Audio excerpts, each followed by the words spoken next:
असं म्हणतात सर, एक यशस्वी उद्योजकाच्या मागे किंवा यशस्वी पुरुषाच्या मागे एक महिला असते, पण तुमच्या मागे तर 500 महिला आहेत.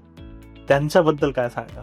खूप मोठा प्रश्न आहे हा. खरं तर माझ्या मागे नाहीये, खरं तर त्याच आहेत मूळ याचं सगळ्याचं. आम्ही फक्त एक नाममात्र आहे, फक्त आम्ही एक दिशा द्यायचं काम करतोय. पण खरंच सांगतो, आमच्या व्यवसायाची जसं मागं सांगितलं, सुरुवात आमच्या आईने केली.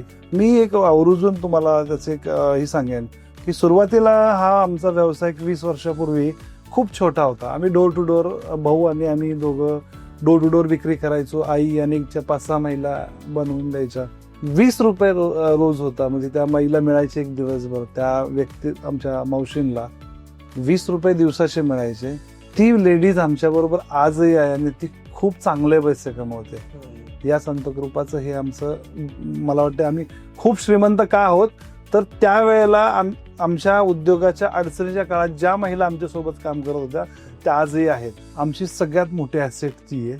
त्यामुळं आम्हाला यापेक्षा, म्हणजे त्या 500 महिला, तुम्ही जो प्रश्न विचारला, या प्रत्येक उद्योजकामागं जी व्यक्ती महिला म्हणून एक असते, तर आम्ही असं म्हणेन की आमचं खरंच काही नाही आहे. ह्या महिलाच सगळं सर्व आहेत आणि त्यांच्यासाठी आम्हाला आयुष्यभर काम करायचं आहे आणि त्यांना सक्षम बनवायचं आहे.